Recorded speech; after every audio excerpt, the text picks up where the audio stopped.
Hey everyone, welcome back to my channel. This is Heidi from My Reading Life, and I'm here today to film a review video of two books that I read in the month of April, both of which fit for Aussie April reads, and one of which was the book for Book Naturalist Book Club. And then the other book, I think, pairs really nicely with the book that we read for the Book Naturalist Book Club. So I want to talk about them both in this video. So first of all, let's talk about Tim Winton, Island Home. Like I said, this was the Book Naturalist Book Club pick for the month of April. So head on over to the Instagram site to see our stories that we shared about our thoughts about this book. And please interact with us and tell us what you thought about this book if you read it and joined in with the reading for the month of April. So what I loved about this book was how much Tim Winton's love for Australia shines through. This is really just a love letter. As it says on the, this says it's a love song to Australia. I say it's a love letter to Australia. Tim Winton talks about Australia from the perspective of landscape. It is definitely a memoir as well. He weaves in anecdotes and stories from his whole life, from his childhood up to his adult life. And we get to see different aspects of Australian landscape and culture through his eyes and his memories of growing up and living in this wonderful place. I thought this was absolutely brilliant. I really enjoyed the writing style.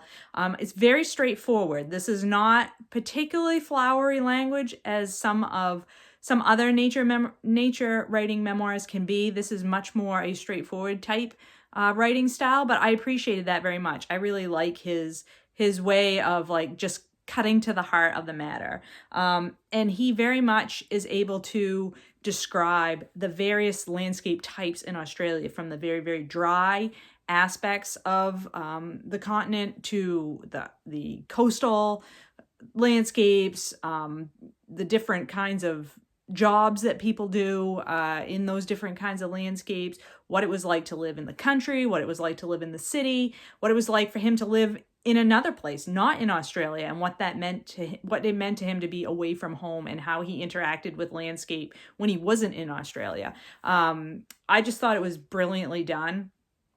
Winton also weaves in some thoughts and some anecdotes about Aboriginal Australians, which I very much appreciated. This book is really what I wanted. Last year for Aussie April, I read Bill Bryson's travelogue memoir about his time spent traveling through the Australian landscape. And while that was amusing and interesting from a tourist perspective, this is the kind of book that I was really looking for, a real exploration of what the Australian environment and ecology is really like, what that means in terms of living there as a human in that environment. There's some really excellent writing about, Winton describes what it was like to grow up in this like newly developed subdivision, which was like on the edge of the undeveloped wilderness, basically, and how much he and his friends played in the parts, like out on the outer edge of this suburban landscape in the wild, basically in the bush, as they would say in Australia, and the different animals and plants and things that he would, interact with and experience, and how over time that subdivision and that development has sprawled so that there is no wilderness left. Like kids today that live in that area cannot experience and interact with wildlife and the landscape in the way that he did, and what a loss that is. And like that just resonated so deeply with me, because I think there are very few places in the world right now that where you grew up has not changed at all. So I really appreciated his like looking at the landscape over time and what the changes have meant, and how that change means to how you experience that landscape as a human. And I also, like I said, I really appreciated his discussion of how Aboriginal Australians live on the land and interact with the land, what's been lost for them because of the settler culture and the settler rules and regulations that have been put into place. So I just wanted to share with you a couple of little short excerpts from the end of the book so you can kind of see the writing style and see what I'm talking about when I say, it's very straightforward, but also like really just hits home. So this is from page 223 in the print copy of the book. He says, "None of us is responsible for the culture and social conditions we're born into, but that doesn't mean we're absolved from reflecting upon our inheritance. Neither does our good fortune give license to mindlessly replicate the settler ethic of 2 centuries ago. And he goes on to say, despite what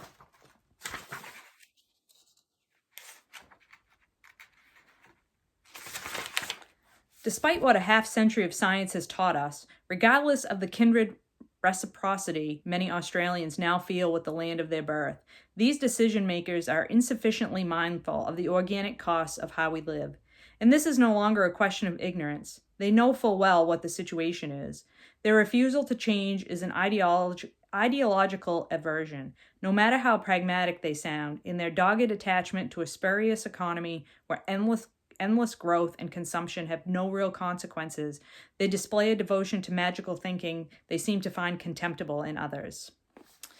So there are just a couple of passages that reflect upon what it's like to be a white person living in these landscapes where other ethnic groups have come before us, and what if we're in the responsible position of making decisions, how that, what that means, what responsibility then lies upon us to make good decisions, and to make decisions that not only benefit us, but also benefit the place where we live, the landscape that we live in. So I really, really think this is an excellent book. I would encourage you to pick it up and check it out, especially if you want to learn more about Australia and the Australian environment and the ecology of that place. Really excellent. And so at the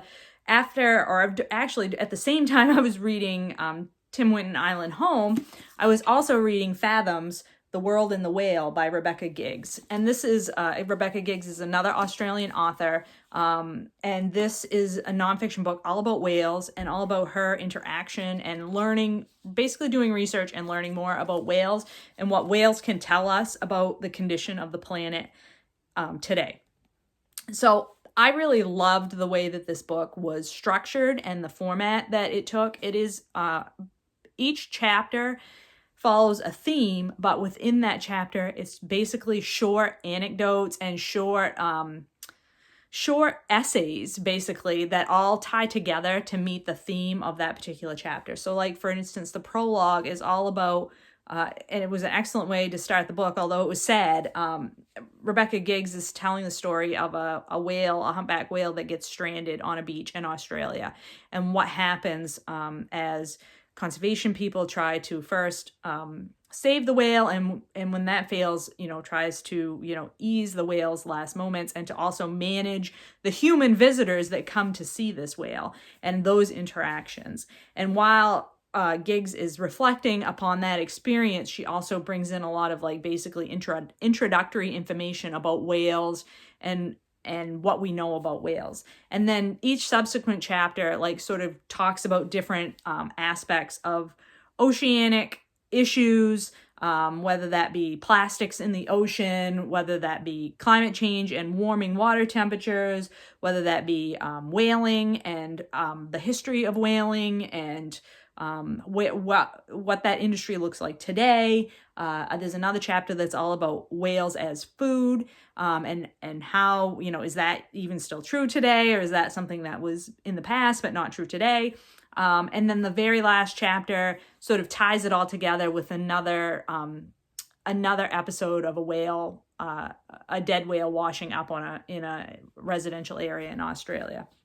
And I just thought it was masterfully done. There's been a lot of nonfiction that I've read in past months and in the recent past where I felt the information that was being provided to me was very good, but the structure and the format were just getting in the way of what the author was trying to convey to me with the information. And it really frustrated me in those books to have the structure of the book be a barrier between me and the information that the author was trying to relay. And I felt Giggs does a fabulous job in this book of providing her information in a way that was really accessible to me, but it also just laid out so well. The arc of each chapter, was it was complete at the end of each chapter, and yet all the chapters tied together. There's a lot of data in here and a lot of information, and I know that I am I am the target audience for this book. I work in the marine resource field, and I am extremely interested in everything to do with marine life and the ocean. And so some of this may seem a little too sciencey for some of you, but I loved it. I just ate all of this up, and I do think that there's a nice mixture of like science information and sort of like personal reflection and personal anecdote and human interactions with whales, so that you're not going to feel like you're just drowning in facts and figures and statistics. And whales are just fascinating creatures. And like, I learned stuff. Like, I feel like I know quite a bit about whales, but there was stuff in here that I learned and did not know. And that was fantastic. I mean, anytime you pick up a nonfiction book and you're learning stuff that you didn't know, even about a topic that you had already read lots about or had studied in school or whatever. I will say another criticism that I've heard of this book is that sometimes the author maybe tries a little too hard with her language and her vocabulary that she inserts into the narrative. And, you know, I can see that, and I can see that's a valid criticism, but it did not bother me. I certainly am a person that will call out when I think an author is using 50-cent words when a 2-cent word will do. And she may have done that, but I loved the book so much I was willing to forgive it any and all flaws. And I just thought that these two books just tied so well together. There's a section in Island Home where Tim Winton talks about living in a Australian coastal community that was one of the last communities that was an active whaling town, where fishermen went out and captured whales and brought them back to shore in this town. And he lived there when he was like an early teen, young teen. And that just tied in completely with Rebecca Gigg's discussion of whaling and what that was like in Australia and what that's like today in Japan and some other countries that still conduct whaling. And so I thought that these books worked really excellently in conversation with each other. And if you want to do more Australian reading and you prefer nonfiction reading, I think these two books are fabulous, and you should add them to your TBR and pick them up right away and get started reading on them. Like, don't sit on these until next Aussie April, because these are two fantastic books. And I would highly, highly recommend that you pick them up soon. So those are the two books that I read for Aussie April, and also for the Book Naturals Book Club in the month of April. I hope that you all found some great books to read in the month of April, and I will talk to you later.